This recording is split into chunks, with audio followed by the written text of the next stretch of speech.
yang dirahmati Allah, mari kembali sepenuh hati kita menyampaikan puji dan syukur pada Allah Subhanahu wa taala, di mana pada pagi hari ini hanya atas izin dan rahmat Allah jualah bersama-sama kita telah dihimpun di dalam melaksanakan pembacaan ayat-ayat suci Al-Qur'an yang pada pagi hari ini Allah berikan anugerah bagi kita semuanya memasuki surah baru, surah ke-16, surah An-Nahl, dan kita menjadi bagian dari hamba-hamba Allah yang pada pagi hari ini membaca 4 ayat pertama dari surah An-Nahl ini. Mudah-mudahan atas segala kesabaran, ikhtiar, dan segala persiapan diri yang kita laksanakan di dalam melaksanakan pembacaan ayat-ayat ini, semoga Allah Subhanahu wa taala membukakan pintu rahmat, barakah dan hidayahnya bagi kita semuanya. Nah, baiklah Bapak dan Ibu, sebagaimana biasanya sebelum kita melanjutkan di dalam menelusuri pesan-pesan dan makna yang terkandung di dalam 4 ayat yang kita baca di pagi hari ini, alangkah baik dan eloknya apabila kita memperhatikan sejenak pesan-pesan terakhir yang kita dapati dalam akhir surah Al-Hijr yang telah sama-sama kita baca kemarin. A'udzubillahi minasyaitonirrajim. Aku berlindung kepada Allah dari segala godaan syaitan yang terkutuk.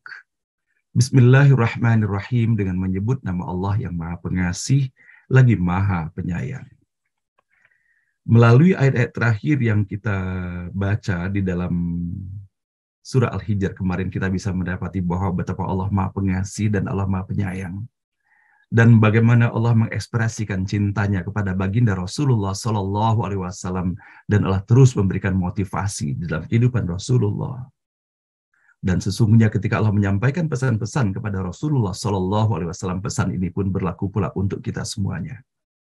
Dan bagaimana Allah telah memagari kehidupan Rasulullah SAW agar tetap kuat dan tabah menghadapi seberat apapun ujian yang dihantarkan di dalam kehidupannya, termasuk sebagaimana kita bisa mendapati dalam sejarahnya betapa dahsyatnya sesungguhnya upaya-upaya yang telah dilakukan oleh kaum kafir Quraisy Mekah ataupun di Madinah sendiri pada saat itu.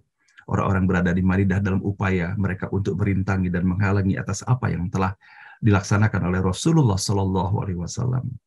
Dan kita pun bisa mendapati pula bahwa selain dari kaum kafir Quraisy, bahwa bagaimana para ahli kitab pun dan orang-orang Yahudi dan Nasrani ketika itu yang mereka tidak mengimani terhadap apa yang telah disajikan di dalam kitab-kitab suci yang diturunkan khusus kepada mereka, telah pula mereka melakukan upaya-upaya perintangan itu. Namun bagaimana Allah telah menyampaikan kepada Rasulullah, fasda' bima tu'maru wa'rid anil musyrikin. Maka teruskanlah apa yang sudah diperintahkan kepadamu dan biarkanlah orang-orang musyrik itu. Inna kafaina kal mustahzi'in, cukuplah kami pelindungmu terhadap mereka yang mengejek. Nah, maka sepatutnya Bapak Ibu sekalian, prinsip dan nilai-nilai pesan-pesan yang terdapat di dalam ayat ke-94 dan 95 ini menjadi pegangan pula bersama di dalam kehidupan ini, bahwa teruslah tetap tegar Bapak Ibu sekalian, tetaplah berupaya melaksanakan kebaikan, dan teruslah tetap tegar kita semuanya berupaya menjadi orang-orang yang baik di hadapan Allah Subhanahu wa taala. Dan begitu pun Bapak Ibu sekalian, bagaimana Allah telah menyampaikan pula untuk menegaskan bahwa siapakah mereka itu adalah mereka yang mempersekutukan Allah dengan sembahan-sembahan lain. Dan sesungguhnya nanti Allah akan menunjukkan kepada mereka apa sesungguhnya yang telah mereka lakukan di dalam kehidupan ini. Maka ketika kita membaca ayat yang demikian, sepatutnya kita yang pertama dan utama adalah melihat ke dalam diri, apakah ada sesuatu di dalam kehidupan ini yang lebih kita utamakan daripada Allah Subhanahu wa taala, sehingga disadari atau tidak disadari membuat kita menyekutukan Allah Subhanahu wa taala itu sendiri. Dan bersama-sama kita memurnikan tauhid kita terus, Bapak dan Ibu yang dirahmati Allah, setiap hari. Semoga orientasi utama yang kita laksanakan di dalam kehidupan ini tiada lain di dalam kita melaksanakan segala sesuatu, menyampaikan segala sesuatu, baik kepada diri sendiri, kepada keluarga, kepada masyarakat, selain hanyalah berupaya memohon kepada Allah untuk memberikan tuntunan agar apa yang kita laksanakan menjadi sesuatu yang dirahmati, diberkahi, dan diridhoinya. Dan kemudian Bapak Ibu sekalian yang dirahmati Allah, bahwa bagaimana Allah mengajarkan kepada kita semuanya bahwa hidup ini penuh ujian dan betapa lemahnya kita sesungguhnya Bapak dan Ibu. Maka Allah pun menyampaikan dalam kita mengatasi kelemahan itu sendiri, termasuk boleh jadi banyak sekali yang mengganggu pikiran kita ataupun mengganggu perasaan kita ketika kita mendapati ternyata ada seseorang yang mengucapkan sesuatu, apakah itu dari keluarga, ataukah itu dari sahabat, apakah itu dari tetangga, ataukah dari komunitas, mengeluarkan ucapan-ucapan yang boleh jadi membuat dada kita terasa sesak ataupun sempit karenanya. Maka sepanjang kita berada dalam kebaikan, maka semoga kita menjadi bagian dari hamba-hamba Allah yang Allah hibur dan Allah motivasi di dalam ayat ini. Walaqad na'lamu annaka yadhiqu sadruka bima yaqulun. Dan sungguh sudah kami ketahui betapa sedih hatimu karena apa yang mereka katakan. Sehingga kita bisa melihat melalui ayat ini bahwa betapa sesungguhnya ketika seseorang yang menjadi tujuan daripada ucapan-ucapan yang sengaja menyakitkan, maka tidak usah khawatir dan ragu Bapak dan Ibu. Kalau saat kita mendapat dalam kehidupan ini terhantarkan ucapan-ucapan yang tidak baik, apakah berupa sindiran, ataukah berupa apapun, ejekan dan sebagainya, dikarenakan Allah akan melindungi dan menaungi kita semuanya. Maka yang perlu kita lakukan adalah tidak perlu kita membalas keburukan dengan keburukan pula, tetapi keburukan-keburukan termasuk melalui ucapan-ucapan itu ataupun melalui pesan-pesan WA yang diterima misalnya, maka cukuplah fasabbih bihamdi rabbika wa kum minas sajidin. Maka bacakanlah puji-pujian kepada Tuhanmu dan bersama-samalah dengan mereka yang sujud. Bukankah pada saat kita bersujud di hadapan Allah, itulah kita berada dalam kondisi terdekat kepada Allah Subhanahu wa Ta'ala. Maka tinggal kita menghantarkan saja doa-doa kepada Allah, semoga Allah memberikan kekuatan kepada kita semuanya. Dan pada akhirnya bagaimana Allah memberikan motivasi kepada kita semuanya. Wa'bud rabbaka hatta ya'tiyakal yaqin. Dan sembahlah Tuhanmu sampai datang kepadamu saat yang sudah pasti, yaitu kematian itu sendiri. Dalam pengertian ini, Bapak Ibu sekalian, terus kita jangan pernah lelah, Bapak Ibu sekalian. Teruslah berjuang untuk mengharapkan keridhaan Allah dengan melaksanakan amal-amal kebaikan di dalam kehidupan ini, dalam bentuk ketakwaan kita, dalam ibadah kita kepada Allah, maupun dalam amal-amal kesalehan secara sosial di dalam kehidupan kita sehari-hari. Nah, Bapak dan Ibu, semoga Allah merahmati dan semoga pesan-pesan yang Allah hadirkan dalam surah Al-Hijr pada surah ke-15 menjadi pesan-pesan yang penuh makna, dan Allah jadikan semuanya itu menjadi kesan yang sangat mendalam bagi kita semuanya, menjadi bagian dari hikmah, petunjuk dan hidayah yang Allah berikan untuk kita semuanya. Dan bersama-sama kini kita menelusuri pesan-pesan terbaru yang terdapat dalam surah An-Nahl ini. Surah An-Nahl yang berarti lebah. Maka kalau seandainya kita memperhatikan Bapak dan Ibu, ada dua makhluk yang Allah ciptakan hampir sama bentuknya, yaitu antara lebah dan lalat. Hampir sama bentuknya, tetapi sangat beda prinsip kehidupannya. Kalau seandainya kita mendapati dalam keseharian, apa yang dijadikan konsumsi oleh seekor lebah? Lebah hanya berpindah dari satu bunga ke bunga yang lain. Berpindah dari satu keindahan dan keindahan yang lain. Dan kemudian apa yang bisa kita dapati secara fisik dalam kehidupan lebah? Bahwa bagaimana mereka hidup bermasyarakat, hidup mereka berkelompok, dan mereka tidak sendiri, dan mereka bersama-sama di dalam menghasilkan, memproduksi lebah yang menjadi konsumsi yang sangat istimewa, yang sangat luar biasa dibutuhkan oleh manusia itu sendiri. Dan kita sama-sama bisa melihat lebah yang dimakannya baik, yang dikeluarkannya pun adalah sesuatu yang baik, yang dibutuhkan dan bermanfaat bagi anak-anak manusia semuanya.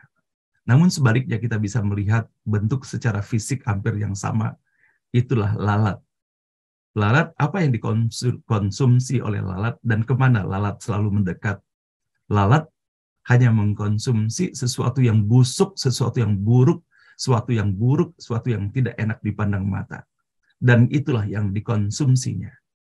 Maka kita bisa mendapati apa sesungguhnya yang dikeluarkan oleh lalat. Maka kalau saatnya kita bisa mendapati apakah ada di antara kita yang mau mengkonsumsi makanan ketika makanan itu sudah tersentuh oleh lalat. Apakah kita mau meminum minuman yang kemudian kita mendapati sudah ada lalat di dalamnya. Walaupun kita mendapati bagaimana salah satu hadis Rasulullah SAW bahwa kalau seandainya kita mendapati minuman yang terjatuh lalat di dalamnya, maka kita bisa meminum minuman itu, yaitu dengan mencelupkan lalat itu sampai dan tenggelam dan dibuang, baru kemudian boleh diminum. Nah, dalam pengertian ini kita membandingkan bahwa betapa Bapak dan Ibu, sesuatu yang kita konsumsi itu akan mempengaruhi apa yang kita hasilkan di dalam kehidupan ini.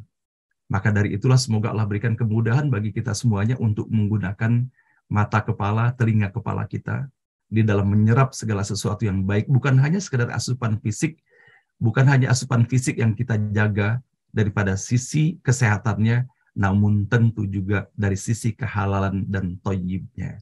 Halalan thayyibah, dan itu Ialah yang disebutkan Allah Subhanahu wa Ta'ala untuk menjadi asupan kita semuanya, segala sesuatu yang baik, bermanfaat dan halal dan diridhoi oleh Allah Subhanahu wa Ta'ala. Baik halal dikarenakan memang yang dikonsumsi itu secara fisiknya halal, ataupun halal dikarenakan cara memperolehnya adalah dengan cara yang diridhoi oleh Allah Subhanahu wa Ta'ala. Semoga kita bisa melihat dengan perbandingan yang jelas antara lalat dan lebah itu sendiri. Semoga kita bisa mengambil nilai-nilai mulia yang dihadirkan Allah melalui sosok lebah itu sendiri. Dan semakin menunjukkan kepada kita bahwa ayat-ayat Allah tidak hanya yang terdapat di dalam Al-Quran, ayat-ayat Allah yang lebih luas lagi adalah sebagaimana Allah menyajikan pada seluruh alam semesta ini, dan bahkan dalam sosok yang kita pandang kecil pada sosok lebah itu sendiri. A'udzubillahi minasyaitonirrajim. Bismillahirrahmanirrahim. Ayat pertama pada surah An-Nahl. Ata amrullahi fala tasta'jiluh. Subhanahu wa ta'ala amma yusyrikun. Perintah Allah pasti datang, maka janganlah kamu minta mempercepatnya. Maha suci Dia dan maha tinggi di atas segala yang mereka persekutukan. Ayat kedua. Yunazzilul malaikata birruhi min amrihi ala man yasha'u min ibadihi an anziru annahu la ilaha illa ana fattaqun. Dia mengirimkan malaikat-malaikat dengan wahyu atas perintahnya kepada siapapun yang ia kehendaki di antara hamba-hambanya. Dan berfirman, berilah peringatan kepada manusia bahwa tiada Tuhan selain aku, maka bertakwalah kamu kepadaku. Ayat ketiga. Khalaqas samawati wal arda bil haqq. Dia menciptakan langit dan bumi demi tujuan yang benar. Ta'ala amma yusyrikun. Maha tinggi Ia di atas segala yang mereka persekutukan. Ayat terakhir, ayat keempat. Khalaqal insana min nutfatin fa idza huwa khasimun mubin. Dia menciptakan manusia dari setitik air mani, namun ia menjadi pembangkang yang nyata. Shadaqallahul azim, maha benar dan maha agung Allah dengan segala firman-Nya. Di dalam menelusuri keempat ayat yang kita baca pada pagi hari ini, Bapak dan Ibu, dari beberapa referensi yang kita gunakan. Yang pertama terkait dengan ayat pertama.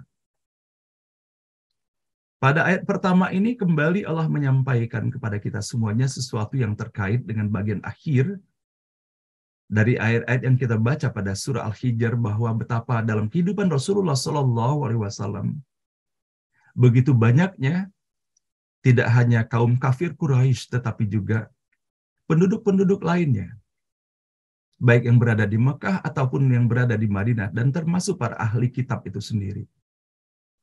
Yang salah satu cara dan upaya yang mereka lakukan dalam merintangi penyampaian pesan-pesan dakwah yang disampaikan oleh Rasulullah SAW, dengan tiada berhenti mereka mencemooh, melakukan pengejekan terhadap setiap apa saja yang disampaikan oleh Rasulullah SAW.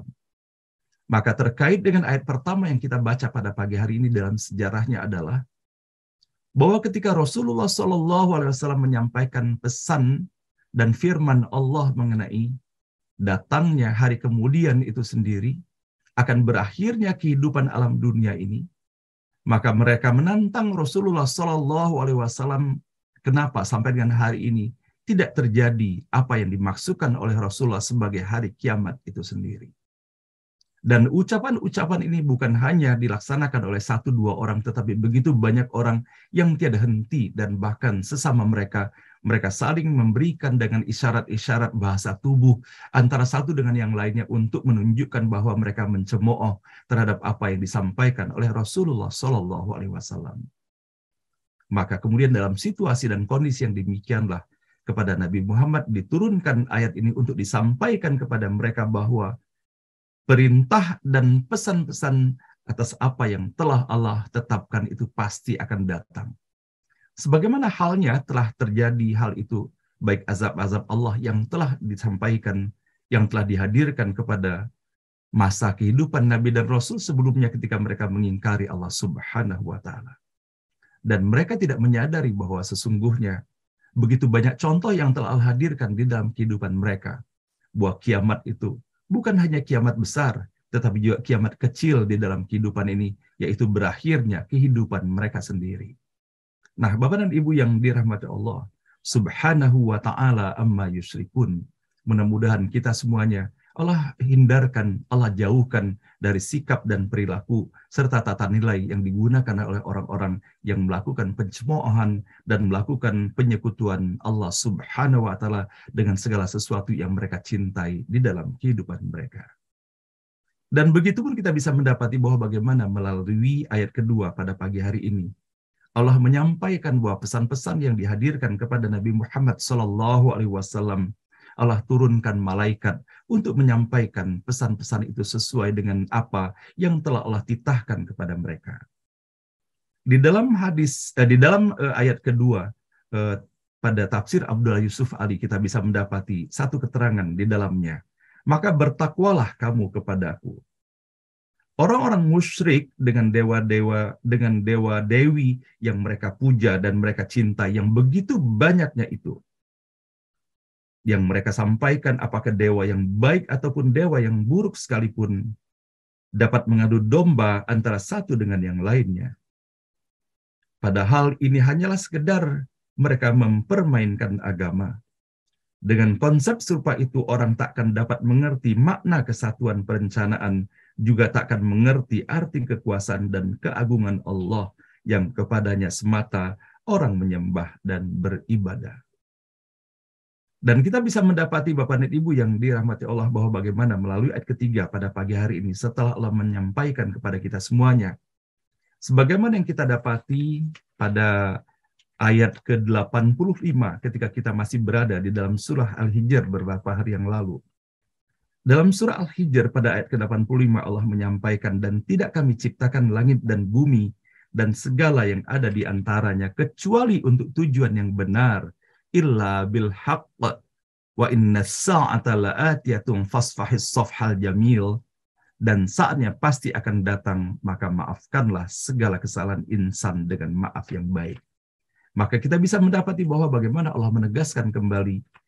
Yang pertama adalah pada akhir daripada surah Al-Hijr, maka kita bisa mendapati kini pada awal daripada surah An-Nahl Allah menyampaikan pesan yang sama.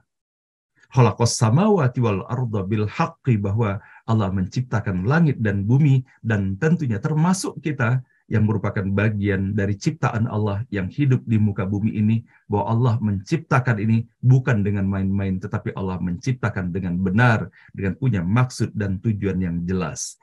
Ta'ala amma yusyrikun, maka Allah maha tinggi di atas segala yang mereka mempersekutukan itu. Namun ketika kita membaca pada ayat keempat, ketika Allah mengingatkan bahwa Allah telah menciptakan kita semuanya, khalaqal insana min nutfah, bahwa Allah menciptakan kita dari setitik air mani yang disebutkan di dalam ayat ini, nutfah. Maka kita bisa mendapati Bapak Ibu sekalian yang dirahmati Allah bahwa betapa Allah mengingatkan kepada kita semuanya. Dia menciptakan manusia dari setitik air mani, namun ia menjadi pembangkang yang nyata. Maka betapa sesungguhnya Bapak dan Ibu sebelum kita menelusuri lebih jauh pesan dan peringatan yang terdapat dalam ayat ini. Allah menyebutkan fa'idha huwa khasimun mubin. Maka kemudian mendapati bahwa mereka, manusia itu menjadi pembangkang yang sangat nyata. Sebelumnya kita bisa melihat bahwa di dalam Al-Quran Allah menyajikan mengenai kata khosim ini sendiri hanya terdapat dalam 2 ayat di dalam Al-Quran.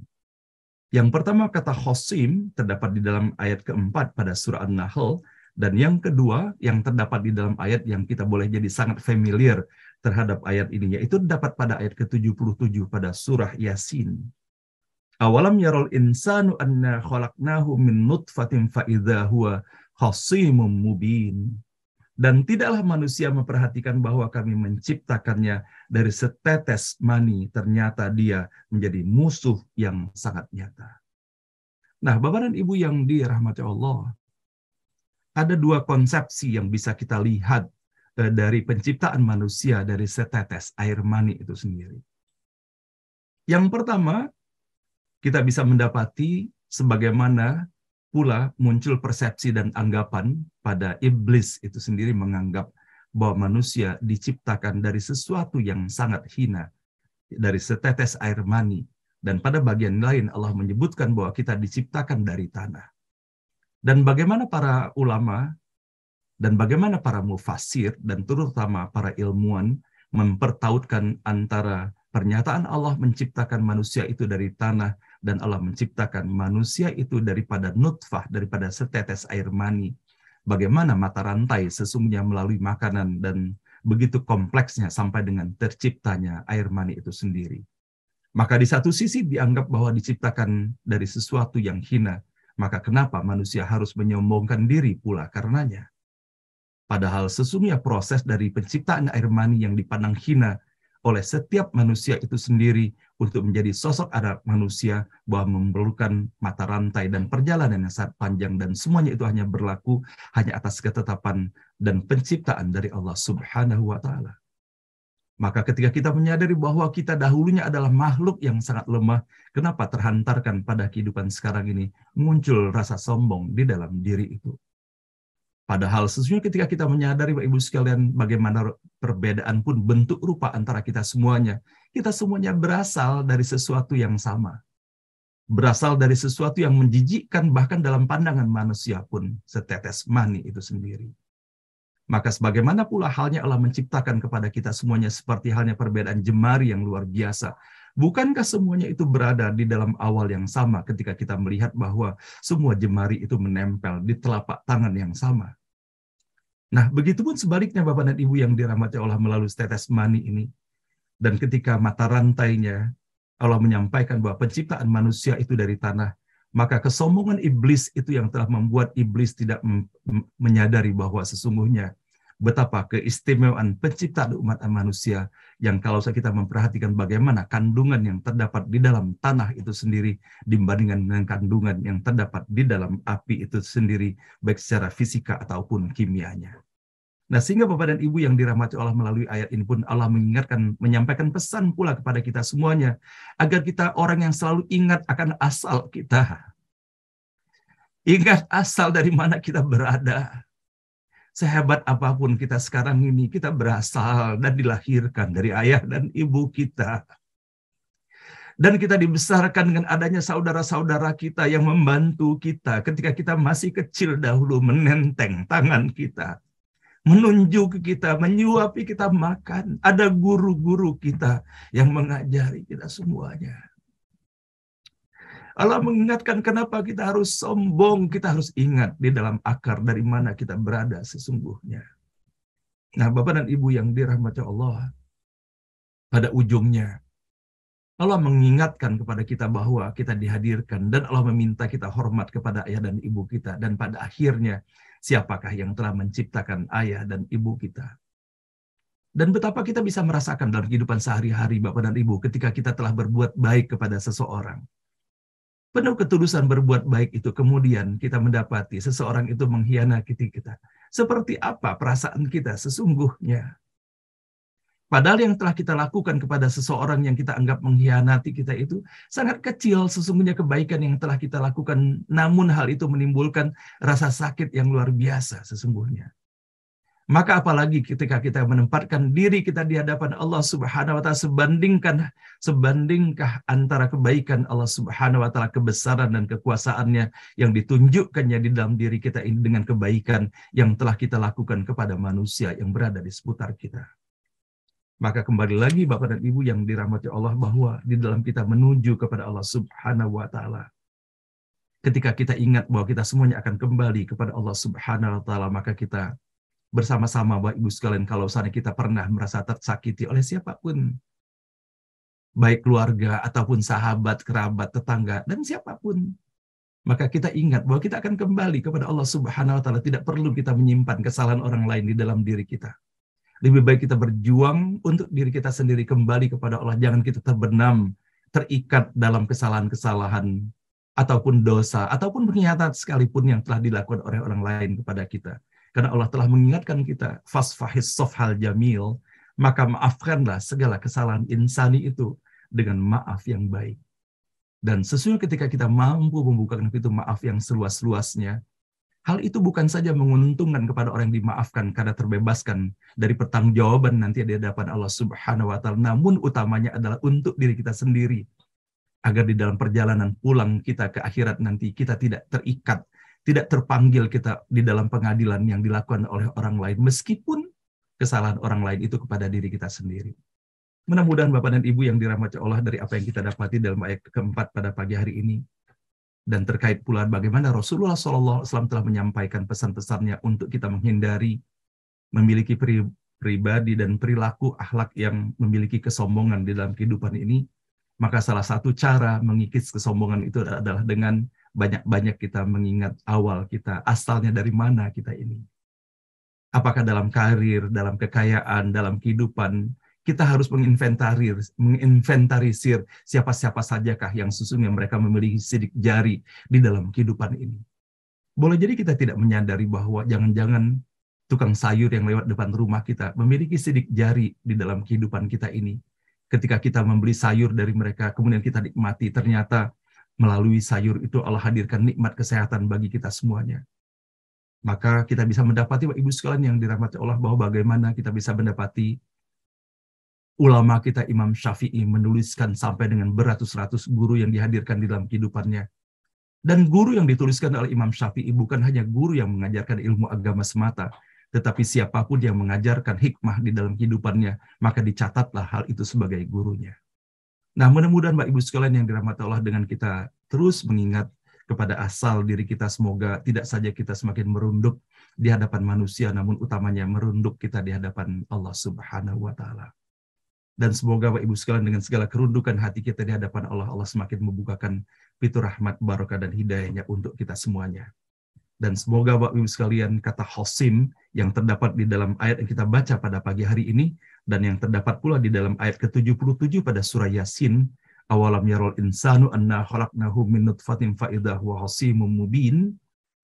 Dan tidakkah manusia memperhatikan bahwa kami menciptakannya dari setetes air mani, ternyata dia menjadi musuh yang sangat nyata, menjadi penentang yang luar biasa. Semoga hal itu terjauhkan dari kita semuanya. Demikian Bapak Ibu sekalian, sadaqallahul azim, maha benar dan maha agung Allah dengan segala firman-Nya. Subhanaka la ilma lana illa ma 'allamtana innaka antal alimul hakim. Maha suci Allah Subhanahu wa taala. Tidak ada ilmu pada kita semuanya melainkan hanya atas apa yang Allah berikan dan Allah ajarkan kepada kita semuanya. Dan sesungguhnya hanya Allah yang maha mengetahui dan Allah pula yang maha bijaksana. Semoga Allah anugerahkan pengetahuan dan sekaligus Allah anugerahkan kebijaksanaan dan kearifan di dalam diri kita semuanya. Mohon maaf lahir dan batin Bapak dan Ibu sekalian.